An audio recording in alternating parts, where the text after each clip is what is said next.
Hello, welcome to the West Tigers podcast, episode number 63. And this is Joel Helmes talking. And the other face you see is that of Eddie Otto. How are you, Eddie?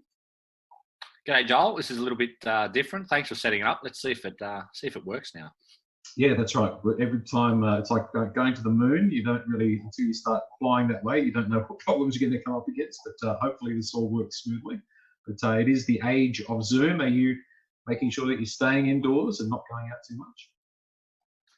Yeah, doing my best, Joel. Obviously, as a school teacher, we still got to go to school at the moment, so that's interesting. I'm at a school with over 800 kids, and the other day I think there was only 30 odd at school, so there's almost more teachers there than students, which is understandable. But yeah, just trying to keep busy, trying to set up a bit of a little home gym at home, and maybe find a couple of other hobbies, because most of my hobbies in life, Joel, are gone: sport and gyms and stuff like that. So, what about you? Yeah, pretty much the same, but I'm enjoying it because I've got a little bit of extra time to do some stuff around the house, and yeah, for me it's been pretty good. So, all things considered, although it's a terrible time and a tragedy for so many people, realistically for my life, it hasn't changed all that much at this stage. So, yeah, let's hope it all happens and comes through and ends pretty quickly, because we hope that the rugby league returns. They're talking about possibly 90 days, possibly June, but we don't know anything concrete. So we thought, instead of looking forward or looking at the present even, I thought, we both thought it'd be a good idea to look back at the 5 best things the West Tigers have ever done and the 5 worst, dumbest, biggest tragedies the West Tigers have gone through over the last... 500. Yeah, yes.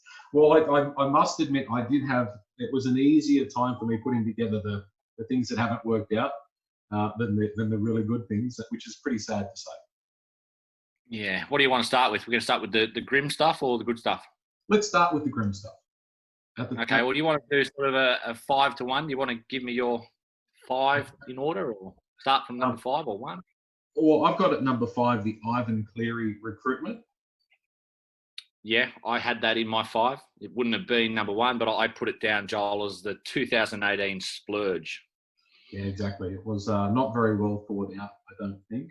I've got Chris Heinington not picking up the ball after that tremendous hit by Simon Dwyer on the big guy from the Roosters, and not picking up the ball. And of course, we all know how that ended. And I think that changed the trajectory of the club. Well, it might have changed the trajectory of West Tigers, because I don't think it was that year. I think it was the year after Tim Sheens left. But like you said, if we'd won that game, we would have gone straight to week 3 and would have avoided the Dragons until the grand final. So I remember being out there at the SFS for that game, and it was it's an all-time classic game, but yeah, nightmare for the Tigers, because we dominated that game for about 70 minutes. Yeah, well, there's a few all-time great, amazing games that the result didn't work out too well for Tigers fans over the years. So, yeah, that one. And I'll tell you what hurt as well. I think it was the year after the Warriors lost in the finals, where we completely stuffed that up as well towards the end of the game. Well, it was the same sort of thing, Joel. I was at that game again, and I think we were ahead 12-0 after 5 minutes, and led the whole game up until 2 minutes to go, when Kristen Inu, who was an enigma of a player, jumped over a hampered Lottie Dakiri. I think Lottie was just sort of coming back from an injury and didn't have his best night. And again, we were heavy favourites for that game, and bundled out and never been back to the finals since that game. So I actually had go on. No, I was going to say that seems like that's a lifetime ago. It just goes to show how long it's been since we've been there. Yeah, well, there was a classic game on today, which was from the same year, 2011, when the Tigers were down 26-4 to the Warriors in New Zealand. And that was a game where Benji Marshall had a magic 20 minutes at the end of the game. But it was a lifetime ago. It's nearly 10 years ago. Yeah, exactly. Number 3 on my list, it's a cock-up that I think is continuing and looks to be continuing for the foreseeable future, is not finding a home or minimising the home ground strategy that I know we've spoken about a fair bit before. But I still think that's an ongoing sore point with the club, I think. Yeah, I suppose particularly the last 5 years, when it sort of extended from just Leichhardt to Campbelltown to, when we bought ANZ in, I thought, well, maybe they're going to start gradually easing the suburban grounds out. But it's always been a sort of in the middle sort of thing. And then we was a few years at the SFS, now at Bank West, playing the country games. And yeah, it's something that ideally the club's probably got to bite the bullet somewhere. But again, I sort of change my mind every 6 months, Joel. I sort of thought middle of last year, let's lock in Bank West, let's go there. And then I spent a few games going there, and I thought, geez, this doesn't feel very West Tigers like. Let's go back to 6 at Leichhardt and 6 at Campbelltown. So I don't know the perfect answer, but you're probably right. It's not the ideal situation. No, it's not. Number 2 on my list of West Tigers' bad decisions or bad periods was some of the early recruitment. Now, some of the early recruitment was excellent. I remember being really excited about Jared McCracken and even Terry Hill, who was really at the top of his game in 1999. A couple of really exciting sort of buys there. I know Balmain had bought Jason Lowry the year before, and he contributed a lot. But some of the other recruitment, the Owen Craigies of the world, a few of the other guys, Matt Sears, it was a strange recruitment drive. And it was a strange recruitment drive because it kind of got the West Tigers off on this sort of ill-disciplined kind of first step, didn't it? They were funny times those first couple of years, but yeah. Yeah, well, again, it was actually in my top 5, that one as well. I very similar to the 2018 splurge. It was almost like a panic buy where we sort of thought we had to go out and spend all this money now, because I think the NRL gave us $8 million to merge or something, which is a lot at the time. And players you mentioned were all very, very similar. They were all good competitors, but they were all hotheads. Terry Hill, Craig Field, Matt Sears, Sean Hopewadi, Jared McCracken. And I mean, halfway through that year, it looked like a masterstroke because I think they won 8 of the first 10 games. But I'd written down here that Craig Field was sacked by the middle of 2001. Jared McCracken had to retire in 2000, which was not his own fault. I think Matt Sears was gone by 2002. Terry Hill spent 4 years in the rehab centre, played about 30 games, I think. Yeah. And John Hopewadi was sacked in 2001 again. So it was a complete and utter disaster. You probably couldn't have imagined it going that way, but if you were starting a club up and given $10 million to sign players, signing older guys with a checkered past is probably not the best way to go about it. Well, and when you consider that realistically, what the best value that we got out of that squad was actually most of the guys that came from Balmain and West. If you think about some of the guys that came, like Darren Centre from Balmain, some of the guys from West, John Scandalis, etc. I mean, they were the guys that actually sort of built the club. More so than those new recruits. Yeah, you're right. Darren Centre was, I think, our original captain, or Jared McCracken was captain, but Darren Centre was the last Balmain captain, and then guys like Steve Georgalis and Cherry Mesher and Scando, and trying to think back, even Joel Kane probably had more of an impact than Matt Sears in that first year. Yeah, absolutely. All right, now number 1 for me, biggest stuff up of all time is from that era. It's the signing of Terry Lamb as coach. Okay, well, that was on my list. So you got 3 out of the 5 on my list. I thought it was I was pretty young at the time, so I didn't really have a huge opinion, but he didn't have any first grade experience. I know he'd won a couple of, I don't know if it was Jersey Flag or under-20s comps at Canterbury, but I mean, he was offside with half the fan base, I think, to start with, because it's only the Balmain people like Terry Lamb, and he proved to be totally out of his depth with some of the things he did, not just tactics wise, but I remember a couple of, encouraging the John Hopewadi stuff. And even I remember once they did a live news cross and Paul Langmack, who was the assistant, they were sort of clowning around on air and stuff. And I thought, this is like a grade type side, not a professional rugby league side. Yeah. And unfortunately, although things did turn around, and they turned around pretty quickly, it did sort of get the West Tigers off. And I think for those of us because a lot of the people that watch and listen to the podcast, Eddie, like, we're dinosaurs. We were there when there was Balmain and West. We predate all of this. And when we talk about it, they don't have that same feeling. But to think about the excitement of bringing the two clubs together and getting that big amount of money and the recruitment drive, and then especially if I can speak for Balmain fans and I can speak for West fans, is that it was so disappointing because we thought, here we go, we've made the sacrifice, we've got the money, here we go, this is going to get better. And by 2002, 2003, things were worse than they were when we were Balmain and West. That was the heartbreaking thing for me.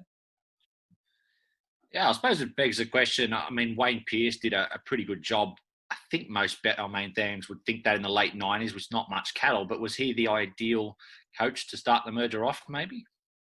Well, he'd had 7 or 8 years experience in first grade, but so closely linked with Balmain. Yeah, maybe. I think maybe the wiser choice might have gone for somebody who was looking to coach for a longer period of time. I think Junior was pretty much, and I think if you spoke to him about that first year at West Tigers, he just burned him out. There was just so much going on. I mean, in those very early days as well, they were like a travelling circus because they were training Campbelltown and Leichhardt and all over the place. So, I don't blame him for moving on. But if you could have erased the Terry Lamb era and brought in someone like Tim Sheens earlier on, that's what West Tigers needed. That guiding hand. Yeah, it'd be interesting to know who made those original signings, whether it was Wayne Pearce, because it probably doesn't go with what he was as a player, who was sort of clean-skinned, totally professional, or was it Martin Bullock, CEO, or was there a football sort of manager making decisions? I'd be interested to know that. Yeah, no, I'd be interested to know that. Also, if any of our listeners or viewers do know exactly why that came about, I'm sure it wasn't just the case of those were the guys that were available and we were building a club from scratch, because we had a pool of 50 players from Balmain and West, so it's not like we were scratching around trying to find players. I've got to give Michael Gillette a bit of a mention as well. I thought he was a good contributor to the early days of West Tigers as well. And but it's interesting because you're right. As you said earlier, a lot of those guys that Junior signed, they were sort of pretty rough sort of characters, and it did put us on a funny sort of change of trajectory coming out of, especially from the Balmain side, which are always sort of such a nice team, I should say. Yeah, no, that's right, and probably took 4 or 5 years till Tim Sheens come in, when it was a sort of a different sort of recruitment drive. But Joel, you mentioned 3 of my 5. Yep. Probably had 2 of them which I'd have maybe above all of them. I don't know if you'd agree with me, but I had not replacing Scott Prince as a halfback. I just thought that set the club back. We had the prime of Benji Marshall and Robbie Farah's career from probably 2006 to 2012, which was kind of wasted, I thought. I can't remember how many halfbacks we had, but it was, John Morris, Tim Maltson, even Robbie Farah moving to halfback, Blake Ashford, guys filling in. Robert Louis did a good job while he was there before he got sacked. But I just thought when Scott Prince left, we needed to find a way to make, someone even like a Blake Green type who could maybe control Robbie and Benji, because I think they tried to run the show and played some great football at times. But at the end of the day, it was 4 straight years after winning a premiership and no finals. It just wasn't good enough.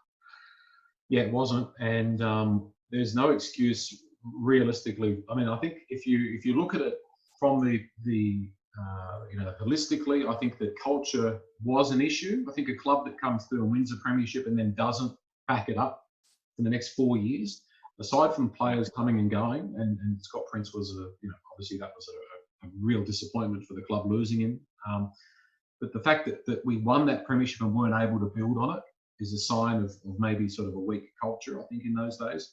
And you're right. I mean, that's definitely one thing where without Scott Prince, we wouldn't have won it in 05. He was the missing link.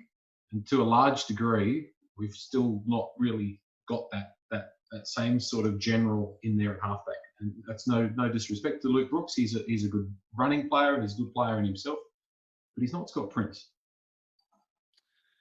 No, he's not Scott Prince. He's probably, Luke Brooks has been there a long time now, and I think there's a lot of other mitigating factors whilst he probably hasn't been as successful as he could. But, look, no one really expected when Scott Prince was lifting the trophy in 05 that, 4 or 5 months later, he'd be signing a 4-year deal with the Gold Coast. So I suppose the club were a little bit unlucky there, Joel, because it could have been a golden era, but it doesn't mean you sort of just sit with your hands on your heads and go, poor us.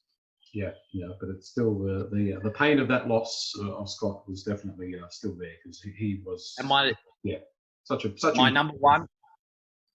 one, and we're going to bring up some old scars here, is burning a premiership window through.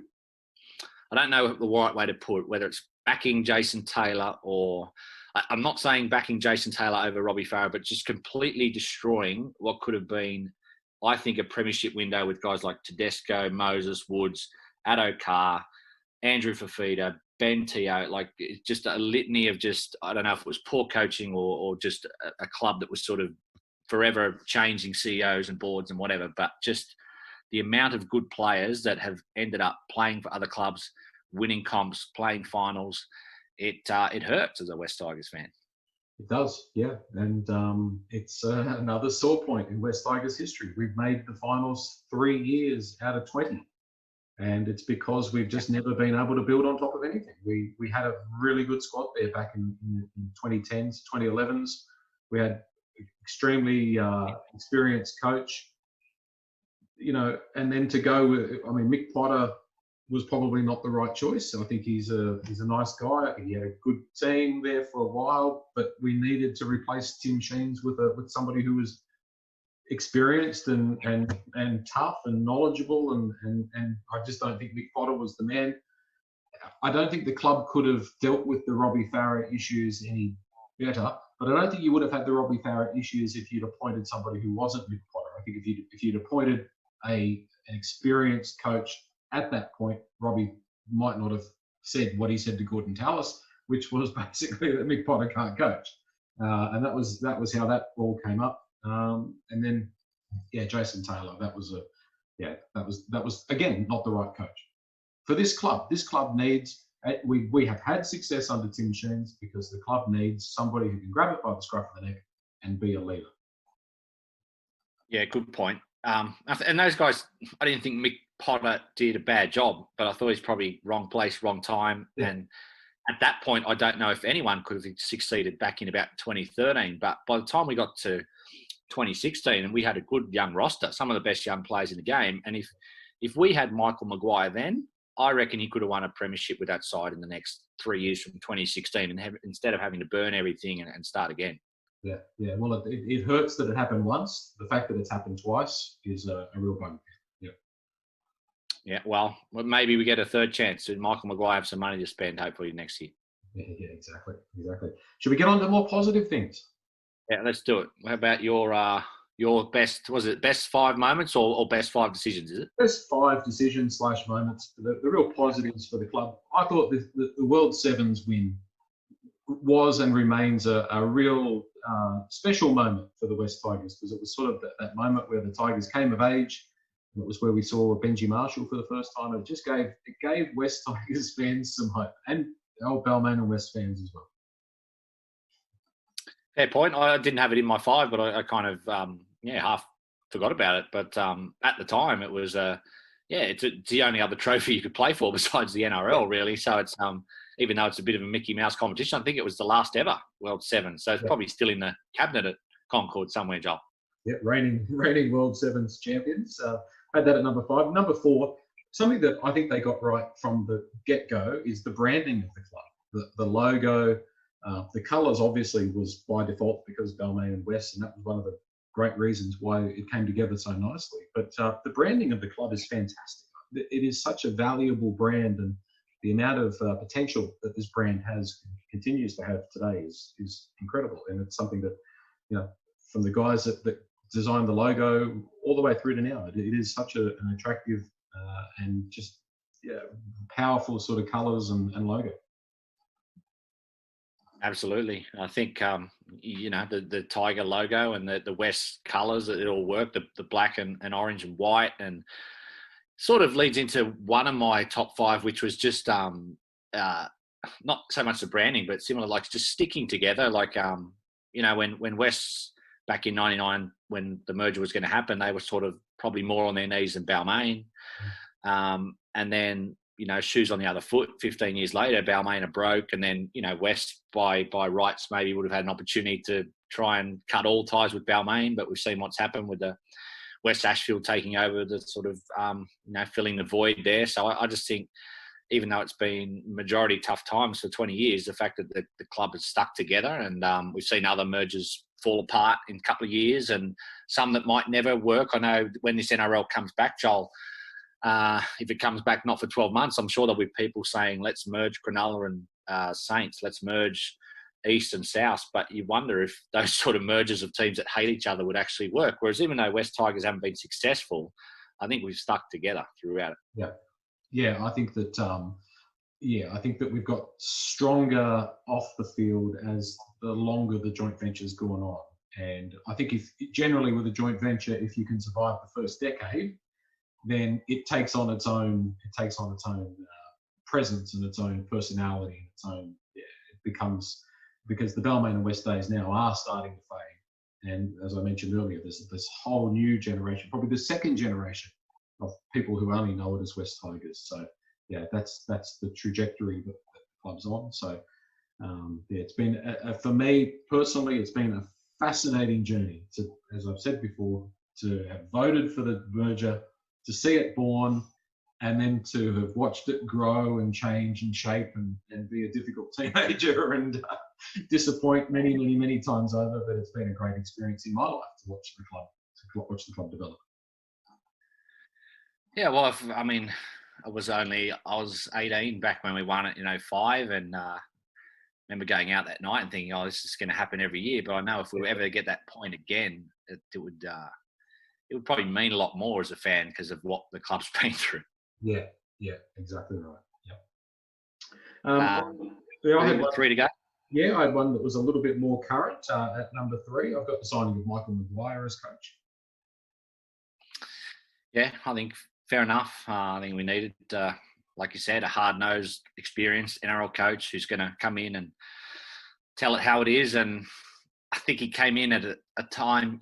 I'd love a coach like Madge to come in when we're a little bit more better with our roster and a bit younger, but he's going to do it his way. It's just going to take a little bit longer than it probably would have if he had more talent.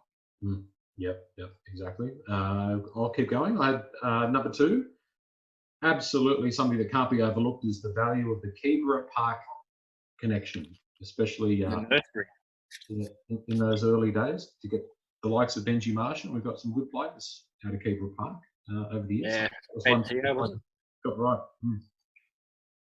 Absolutely. And what was Benji, his debut? He was still at school, wasn't he, in 03? I think he flew back that night to study HSC or something. And it was, I don't know when did that end a few years ago, the Keebra Park, or longer than that?